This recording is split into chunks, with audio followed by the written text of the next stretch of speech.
Hey everyone, my name is Kristen Hovet. Welcome back to the Other Autism podcast.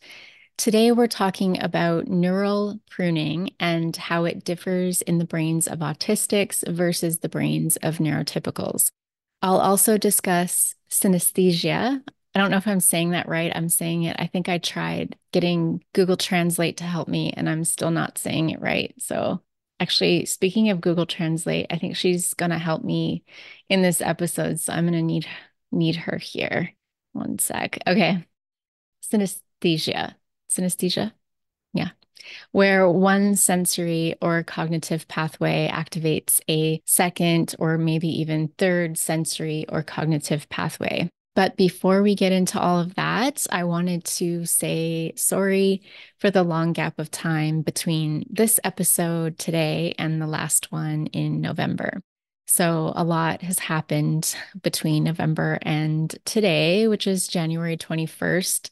I did have an interview lined up for December and we had to cancel it last minute.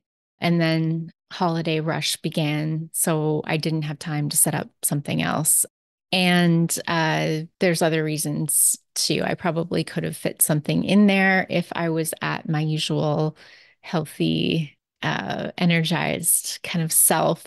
So I finished my Master of Health Studies degree with a major in health research in December, then went away for a while for the holidays. Then I got sick a few times, and now I'm back.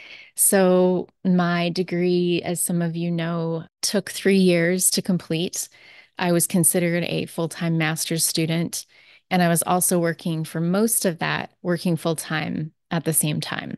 It would have taken me 4 years in the program I was in, but I did have some master's level classes under my belt from before I had cancer, before I was diagnosed with cancer, when I was still pursuing a master's in counseling psychology. I got to use those classes towards my degree, thankfully. Anyway, the last 3 years have been a lot. It's been a lot of really good things and a lot of very challenging things.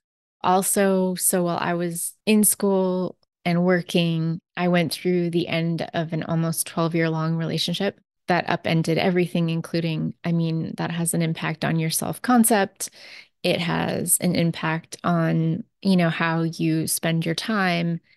And it leads to a sort of having to like readjust everything, your schedule, how you spend your free time. It impacts everything. So I went through the end of that.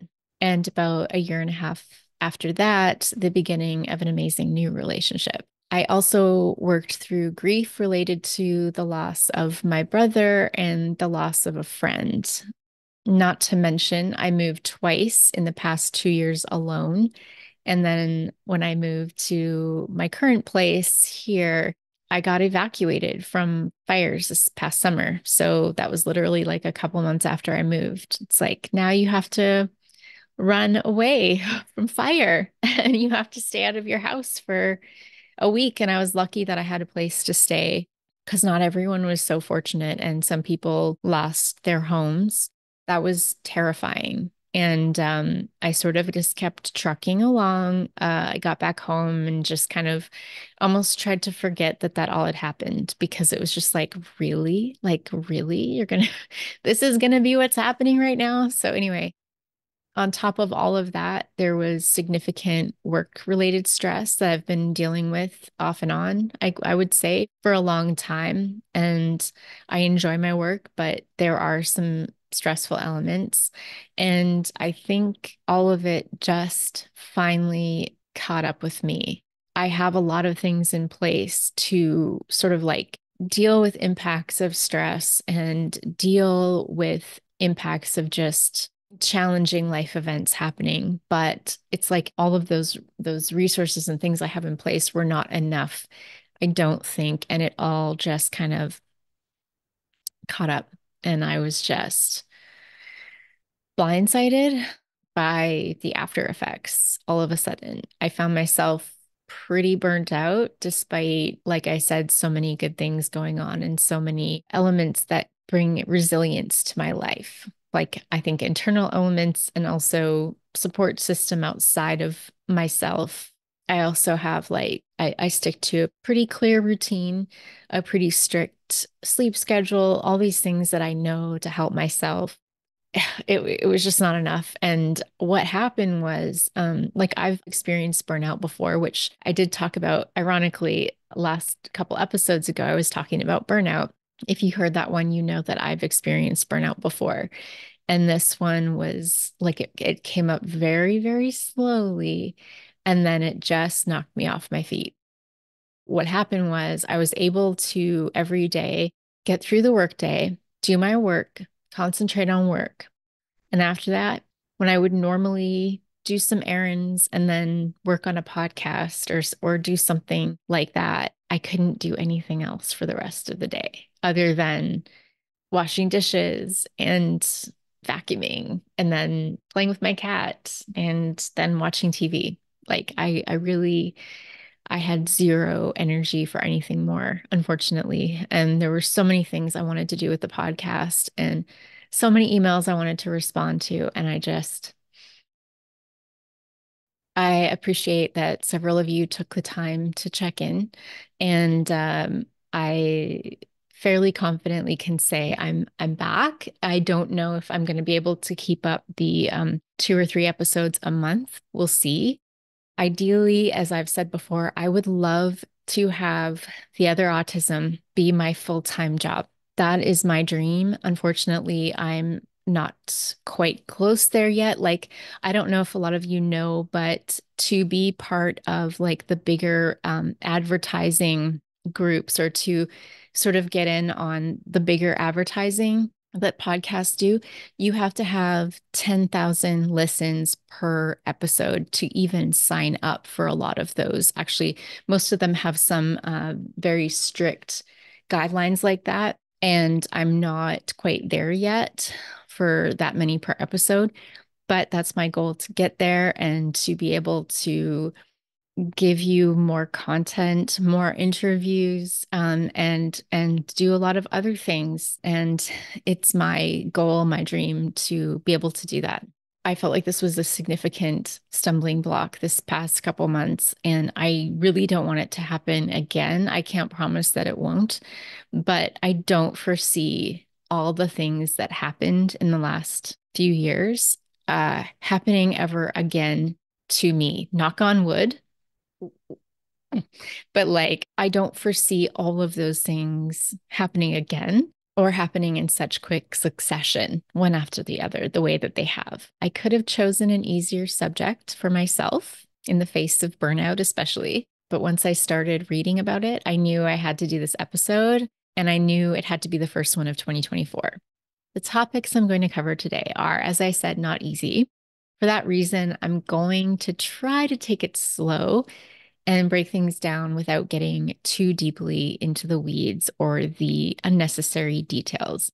I think it's important too, since the research is still underway in this area, to keep things a bit high level. And what I mean by high level here is that I'll try to stick to more general summaries as opposed to getting into the minute biological, neurological details. I also wanted to mention that I was a bit disturbed while I was reading the research on these neurological brain-based aspects of autism. I found that the language used in a lot, not all, but a lot of the content was quite in line with the deficit model of autism. And a lot of it seemed focused on like, oh, if we understand these neurological differences in autistic brains, then one day we might be able to fix them. I just want to say that's so against what I stand for. It's so against what almost everyone active in the neurodiversity space stands for. I don't support the search for treatments or cures for autism. I don't support researchers or research that claim in any way to have autism eradication as their goal. But at the same time, I need to report on the research. And I find myself often having to make do with what's there. I think that's the case for a lot of areas, not just autism research. The research on these particular topics is quite different from other autism research I've been reading lately, which has been quite a bit more neurodiversity affirming. and where the writers and researchers worked hard to challenge ableism with everything they did, starting from the actual research and the research questions, and even the composition of the research team, to the writing of their research publications and conveying of their study results.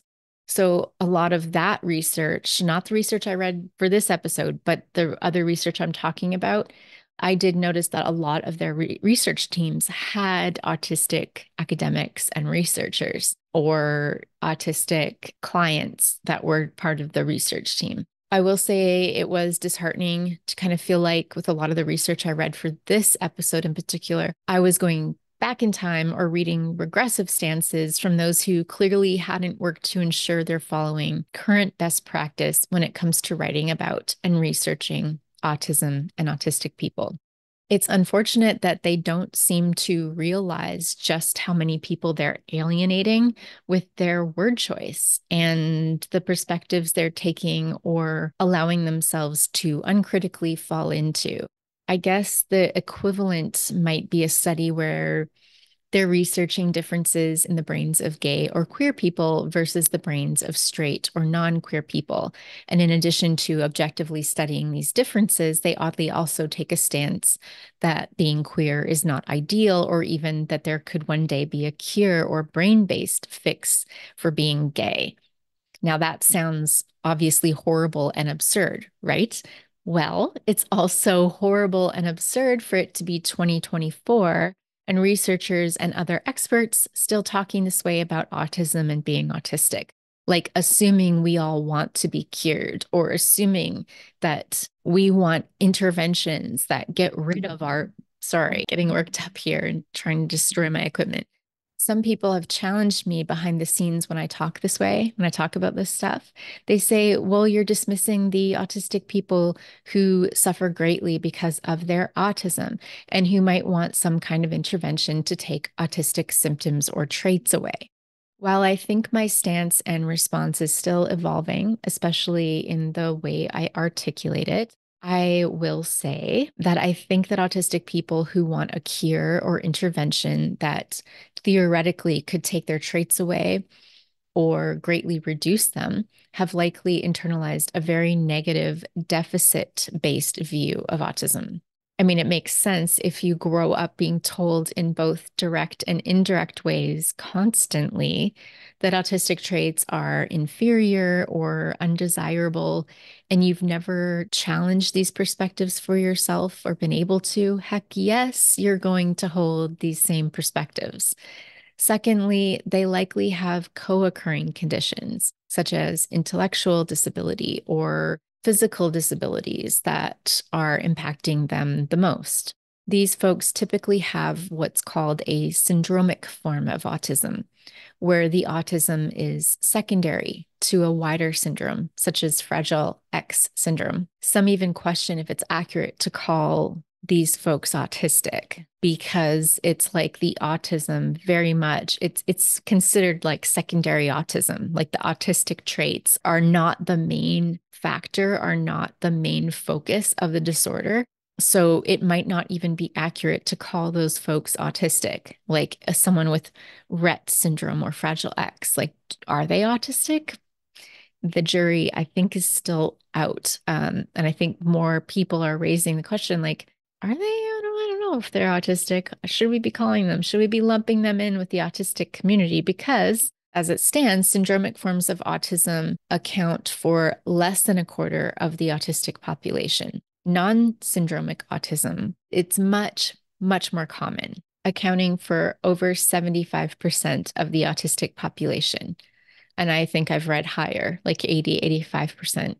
To say it in another way, if you were to talk about cures for the syndromic forms of autism, it would be targeting the underlying factors leading to their broader medical condition, such as the genetic variants or mutations behind Rett syndrome, RETT syndrome.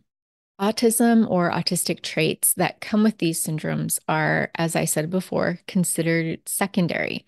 So why, I ask, are these syndromic forms of autism very often treated as the predominant experience of autistic people? I don't discount their experiences or that their medical challenges are more severe, generally speaking, when compared to non-syndromic autism. But I want to make it clear as well that we're talking about very different conditions and very vastly different experiences.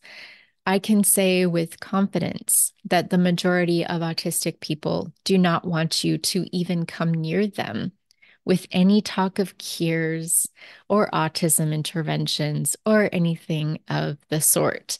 So please think twice before assuming this is what we want or assuming you know what's best for us. We have the ability and the agency to speak for ourselves. Shocking, right? Will all autistic people agree with the stance I've just conveyed here? Absolutely not. I'm level 1 autistic with the non-syndromic diagnosis of autism, and I'm one person. So I definitely don't speak for others on the spectrum, and I don't claim to even try to speak for anyone else. There's going to be similarities, of course, like there is with any human group, but I don't claim to be a voice for the entire autistic population, not even close.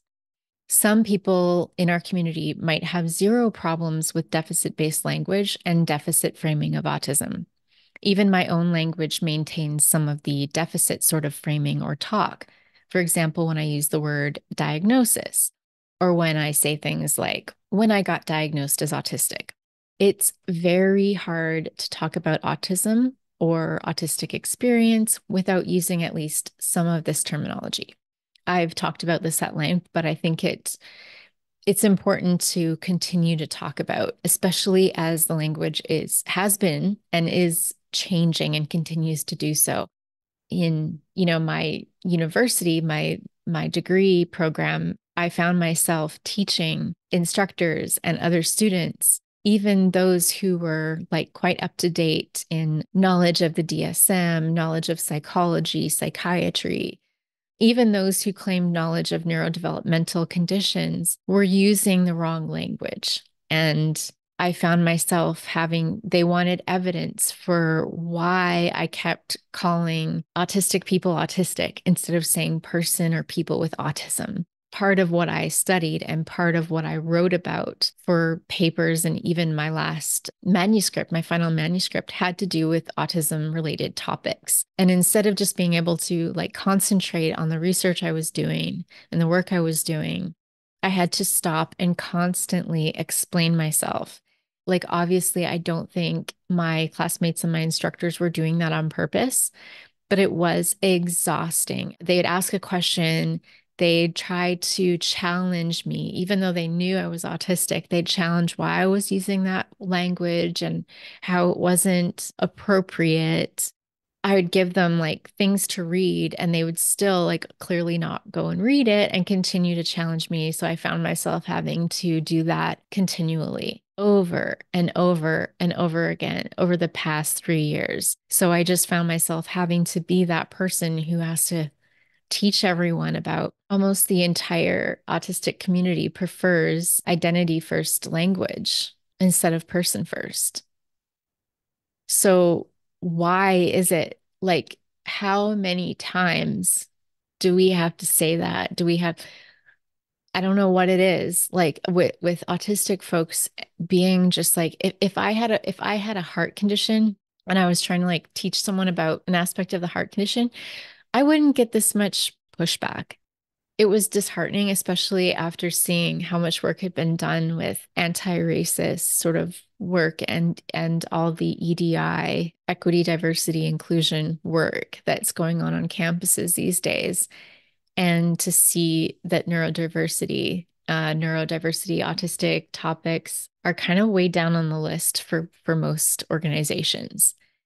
And I know for a fact that I'm not alone in having to be that person who's actually, we don't use that terminology anymore, and we haven't for literally decades. So catch up, please, it's not hard. Anyway, that's sort of an aside, but I just had to share that. And so to just say one more thing about language, Autism scholarship has a long, long history of being firmly rooted in the medical model. So, like all of the language that we use to talk about autism and autistic people literally arose from the medical model. The language surrounding autism was born in that model and in that world, that mindset. So, it's going to be a process at the same time. The challenging of the language, the challenging of the medical model is really not that new. It's relatively new, but I mean, like it started in the 60s and the 70s. And here we are, and I'm still having to make a case for why I, an autistic person, am calling myself autistic. It's it's annoying. That was a very long way to introduce this topic. And I think it's time to talk about neural pruning, neural, Neural, pruning, and how that might relate to autism. So, any discussion about neural pruning needs to start with talk about the nervous system. While there are several types of cells in the nervous system, there are two main cell types, neurons and glial cells, Glial, glial. Neurons are the transmitting cells or can be thought of as conducting cells. In the brain alone, there are 86 billion neurons. These neurons conduct or pass information or signals to each other, while glial cells can be thought of as, at least in part, the connective tissue of the nervous system. Glial cells are non-conductive and provide structural and nutritional support for the neurons. They also include the immune cells of the nervous system, but neurons will be our main focus here. Importantly, the spaces between neurons where information is exchanged in the form of substances called neurotransmitters are called synapses. While we typically think of the brain when we talk about neurons, there are also synapses between neurons and muscle cells and neurons and gland cells. Without these synapses, there would be no information exchange from one neuron to the next. During a certain period of early brain development, from several weeks after conception to around 8 months after birth, there's a period of very intense, very rapid synaptic overgrowth, which is adorably referred to as exuberant synaptogenesis. Synaptogenesis here simply means the formation of synapses between neurons. So there's kind of an explosion of these synapses, way more than is necessary. And while synapses form throughout a person's life, they don't form nearly this quickly or exuberantly as they do in this critical period of early development. Then, around 2 years of age, something interesting happens. And that is a period of rapid synaptic pruning begins. During synaptic pruning, synapses that are not used or not used very much are simply destroyed or removed. It's thought that this is the body's way of making sure that brain function is efficient or streamlined as we learn increasingly more complicated information and skills. More efficient brain function would also mean faster brain function. The end result is a brain with both fewer synapses, of course, and fewer connections between brain cells and brain regions.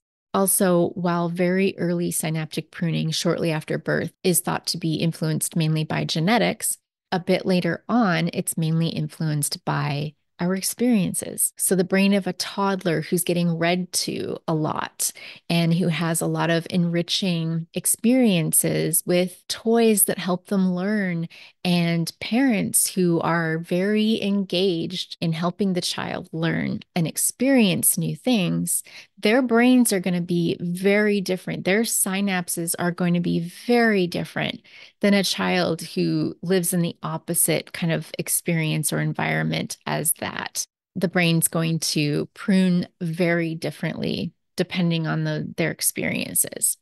As Jacqueline Cafasso says in an article for Healthline, quote, whether or not a synapse is pruned is influenced by the experiences a developing child has with the world around them, end quote. Cafasso also writes, quote, once the brain forms a synapse, it can either be strengthened or weakened. This depends on how often the synapse is used. In other words, the process follows the use it or lose it principle. Synapses that are more active are strengthened, and synapses that are less active are weakened and ultimately pruned. End quote.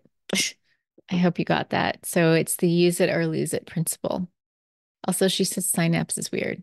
Once the brain forms a synapse. Synapse? I guess I say synapse the British way. Synapse. Synapse? Weird. Anyway, a significant body of research has shown a link between certain gene variants related to synapses and synaptic function and autism. And a growing body of research has appeared to confirm, some through post-mortem studies, that autistic individuals have more synapses than their non-autistic peers. In other words, autistic individuals' brains experience reduced synaptic pruning. At least that's what the research appears to be showing. This means we have more connections between brain cells and between various brain regions. We have a whole whack of exuberant synapses that refuse to go gentle into that good night, to borrow a line from poet Dylan Thomas. Cafasso writes, quote, this under-pruning theory may help explain some of the common symptoms of autism, like oversensitivity to noise, light, and social experiences, as well as epileptic seizures. If there are too many synapses firing at once, a person with autism will likely experience an overload of noise. End quote. So our autistic brains retain quite a lot of extra, or what a lot of the research papers I read call redundant connections between neurons and brain regions. But this word redundant sounds quite judgy to me and comes from comparing said connections to the fewer connections in the non-autistic brain. So obviously the research is based on assumptions that the neurotypical brain is the right brain, the proper brain, the healthy brain, the brain that we should all aspire to be. But I think we need all the brains. I think we need all of the autistic brains and the non-autistic brains. And we need to stop comparing everything to the non-autistic brain, self, way, etc. It's quite likely that the reduced synaptic pruning and the resulting extra brain connections explain why it sometimes feels to me like I need to wait for signals to pass through a literal tangle of cognitive networks, and also why my brain sometimes feels on fire with all the electrical signals zooming around. If you did a scan of my brain during these moments, it would probably look like it was literally on fire. If this is all true, our brains are working harder, and messages in our brains need to go through more channels, which takes longer. There's more processing to be done. Some have theorized that this slower processing underlies our tendency to think deeply, to be quote unquote intense, to think outside the box, and to be more inclined to take in a lot of details, favoring details over bigger picture perspectives. As Martin Silvertont states in an article for Embrace Autism, the quote, increased communication between neurons and particular pathways can lead to amazing abilities, end quote. For example, being an autistic savant is likely linked with a bunch of synapses that didn't ever get pruned away. Also, synesthesia, known to be very common in brains with reduced synaptic pruning and very common in autistics and other neurodivergent individuals, is likely directly related to increased brain connectivity. Synesthesia is defined as a phenomenon where the activation of one sensory or cognitive pathway triggers the activation of one or more additional sensory and/or cognitive pathways. A person with synesthesia might experience colors when listening to music, or they might experience certain tastes or smells when reading particular words. While only about 4% of the general population experiences synesthesia, almost a quarter of the autistic population does. This percentage might actually be higher as the research grows in this area. It's very common for an autistic person to not even realize they have synesthesia. They might not know there's anything different about their experience and the way they experience reality. And so they may assume that everyone has the same experiences that we now know to be synesthesia. This is certainly the case with me, in that I thought everyone has an explosion of sensory or cognitive experiences as a result of specific perceptions or thoughts. Let me explain, because that all sounds pretty abstract. But first, more lip gloss. My lips are getting dry. I don't know about you, but I'm one of those autistics that always has to have something on my lips and lotion on my hands. I cannot handle dry hands. I know that I have autistic friends who are the opposite. They can't stand sticky lotion on their hands. I don't like sticky lotion, but I need my hands moisturized at all times, or I'm like, can't touch anything. My hands are dry. I don't like dry lips either. It's like I just get really distracted and all I think about is hands or lips. So, synesthesia, I have mirror touch synesthesia, to give one example, which is when you feel the same or similar sensations as another person. So, if I see someone get hit in the stomach, I'll literally feel pain or a jolting sensation in my own stomach. This type of synesthesia, this mirror touch synesthesia, has been associated with really high levels of empathy compared to the general population. It might be that people who are described as empaths simply have mirror touch synesthesia, basically a bunch of extra synaptic connections in the somatosensory and mirror neuron areas of their brain. I also have misophonia, which some think is a form of synesthesia. Misophonia is when you experience negative emotions or states, such as a state of major annoyance or the negative emotions of anger, fear, and or disgust when you hear certain sounds, or like certain words or sounds made in certain frequencies. So with me, when I hear people blowing in that raspberry sound, like I can't even do it. It's so making that sputtery spitting sound with their mouths. Ugh, my brain just like feels like someone's gripped it from the inside and is sort of like rubbing it with steel wool or something. I don't know how else to describe it. Um, ugh. And I feel like this kind of, I guess, disgust would be close to what I feel.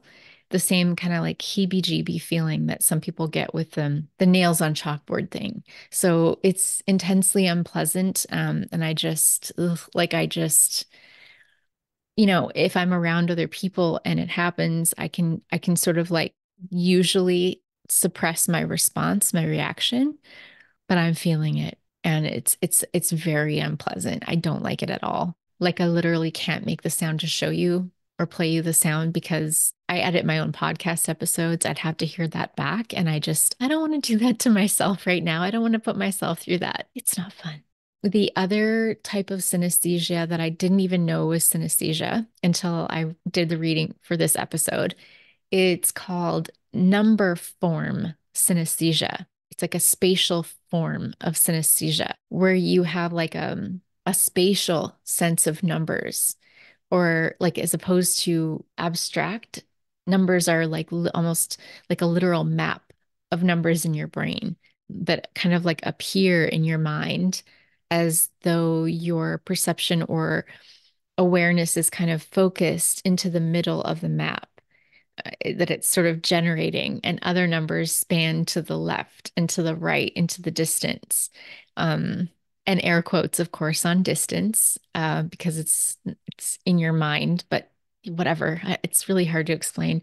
So let's say if I'm asked to think about the year 1980, um, numbers to the left are older than 1980, with the year like 1900 being more to the left than like the year 1940, which would be like more here, right? 1980, of course, in the center, because I've been asked to think about 1980. And numbers to the right being closer to now and then spanning into the future are further right. So it's like this very specific spatial orientation. And it's like almost literally every time I'm asked to think about or I need to think about a number, I hope it makes sense. And I'm wondering if you experience that. Like, does anyone else, what's your synesthesia? I think there's like 80 some odd kinds, and there's only been research kind of focused on a few, but more research is being done. So it's pretty exciting. Like many people with synesthesia, we didn't, like I said, know that our experiences are different than others.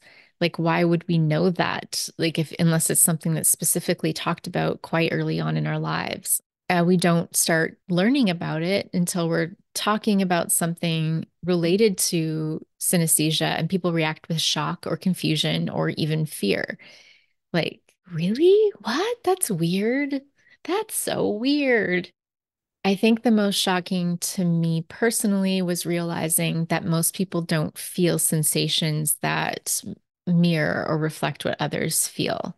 It's such a common experience for me, and it's so core to my experience of the world of others that I can't believe it isn't like human default mode. I'm trying to understand how others understand because for me, it's like a physical thing. I can understand, I can empathize, and I can feel what you're feeling because I literally feel what you're feeling. If you're describing it, if you are showing that you're feeling something, let's say like you're doing this because your shoulder hurts. So my shoulder will start to feel weird or pain. Sometimes it's like just a what I would call a queasy sensation that is like radiating from my shoulder. Again, I know from talking to others that this sounds very strange and weird, but for many of you, you'll be like, yeah, yeah, of course, obviously, duh. Like that's what I experienced too. And I know for some people, this mere touch synesthesia specifically is so strong that it's almost hard to be around people because you're not only feeling your own feels, but you're feeling the other people's literal feels at the same time. And that's exhausting. It's exhausting to feel everyone's feels. And I would say mine is strong, but not strong to that degree. I mean, I do have to spend a lot of time on my own. Maybe a lot of it is to do with the mere touch thing, but because I think a lot of it happens without me being immediately aware because it's so, like I said, it's so core to my experience of others that I don't think I necessarily always know that it's happening when it's happening. I kind of have to like take a step back and go, what's this? What's going on? Oh yeah, this is my sensation, and this here, that's your sensation, and I'm feeling it. So now my brain is going off into all these different thoughts about how autistic folks are impacted by these various types of synesthesia and how that is so core to what some call symptoms, what I prefer to call traits, autistic traits that, yeah. So, to sum up this section on synaptic pruning and synesthesia, I really like Silvertant's words that with reduced synaptic pruning, quote, society gains an autistic person. In a smaller number of cases, people with synesthesia, and in rare cases, a savant, end quote. I really like that because it's sort of a positive way of seeing this. And it's not like, oh darn, you have so many darn synapses. You poor thing, you have billions of synapses. What you gonna do? It's like You are you in part because of all your lovely, exuberant synapses and all the beautiful brain fires that your brain ignites and keep the flame every single day. That is awesome. That is that is beautiful. I like that. I like that slant on it as opposed to, I think I especially like it because I've had to read all the very disappointing research on like, yeah, we know these changes exist now. So maybe one day we can develop a neurologically based cure or intervention and just zap, zap, zap. No, thank you. I'm done with that research for a while. I don't want to read anything like that for a good long while. And I said I wasn't going to get into the weeds and details, but dang it, glial cells are interesting.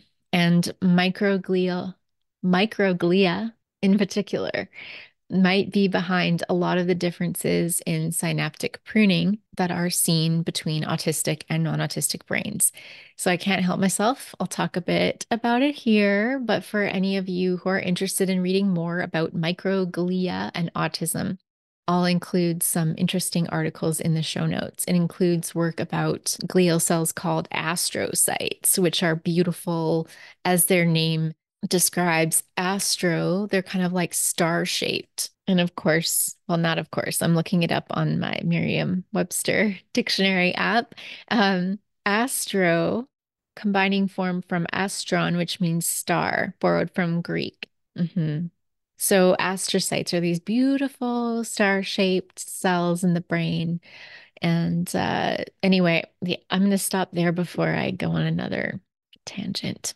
So, microglial cells or microglia are the most abundant immune cells in the central nervous system, and they have the ability to carry out phagocytosis, an amazing word. Phagocytosis means that they can eat, quote unquote, eat or engulf dead cells or damaged cell components or parts that form when the brain's experiencing inflammation, for example. Some of the components that microglia can engulf include weak or inactive synapses. Hello, synaptic pruning. This means that microglial cells need to be activated to clear out underused or unused synapses in the developing brain. It could be that autistic brains have differently programmed, differently behaving, or differently shaped or activated microglia, resulting in a different balance between neuronal excitation or firing and neuronal inhibition or ceasing to fire when compared to non-autistic brains. The increased excitation theory holds that autistic brains will experience more excitation, more connectivity in key regions of the brain. And this theory is in part supported by the known high rate of co-occurrence between autism and epilepsy and autism and seizure disorders. Neuronal hyperactivity or hyperexcitability underlie epilepsy and seizures. So there's a lot of overlap there. Some research has shown that some autistic brains have an increase in brain cell activity in some brain regions, while having a decrease in brain cell activity in other regions. This balance of neuronal excitation and inhibition seems to vary from one autistic person to the next. So it could be that the only thing we might be able to say for sure at this point in time is that autistic brains are characterized by marked differences in the balance of excitation and inhibition of neurons compared to non-autistic brains, and that we also have more synapses. That seems pretty clear. However, more research is needed to really determine the details of these differences. That is where I'd like to end because I feel like I could just keep talking. I really like this topic. And I do want to hear from you. Synesthesia is a very new word in my vocabulary. I have known about it for a couple years now, but it was like a huge epiphany when I first learned about it and when I learned that it's not the norm. I also see colors with different numbers. And I thought that that was because of how I learned to count. We had this like penny system where pennies, circles were drawn with pennies. And that's why they called it the penny system. So they'd have these charts showing the numbers and they would take a penny and draw circles over the numbers. So, like the number two had two circles. So you'd have this like image in your brain. At least I did very much like two always has two dots and each number has a color. And I don't know if that's my brain doing synesthesia stuff or if it's because when I learned the numbers, they were on these colored charts and they were almost permanently attached to the wall in elementary school. And so I'm not sure if my brain is just applying the colors of that chart or if I literally, if it's a synesthesia thing, like I can't think of certain numbers without also feeling, sensing a color to go with it. And I just thought that that was normal. Like how else would I know unless just like there's so many things that we think and feel and process that we don't ever talk about and that they almost come out accidentally. And you might be talking about it one day and someone goes, "Huh? No, that's not what I experience," or whatever. And so you learn about it in these weird moments. And then to find out later it has a name. So I'm not weird. Like this is something that is normal for our community. Some of it's very beautiful. Like I saw someone on social media who's autistic, who you give them their name and they come up with like this beautiful, like they have this beautiful, almost like rainbow in their head of like different colors that matches each person's name or like with a predominant color. So I think my name has purple in it. Yay, I love purple. But for that person, like for another person, it might be a totally different color scheme. But I just think that's beautiful to like have this parade of colors that come along with language. Like that's beautiful. I have it with numbers and they're kind of like not exciting colors and like it's primary colors, which makes me think it's just from elementary school days. But anyway, I'd love to hear your experience of synesthesia. I don't know if I'm saying it right again. Like, help me, Google. Synesthesia. Synesthesia? What is it in Romanian? Synesthesia. Nice. Norwegian. Synesthesia. I like that one. Okay, well, that's all I have for you today.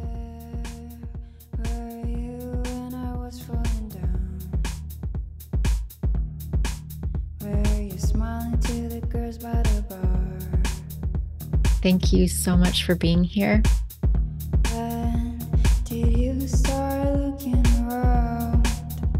Until next time.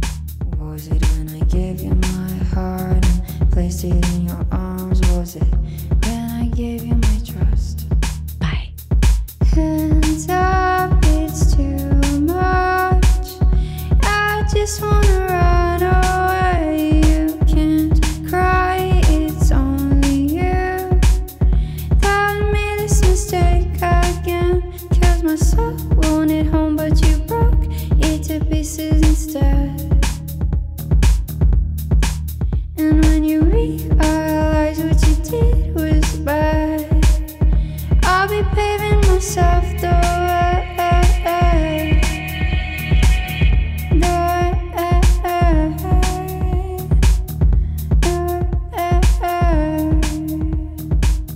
myself the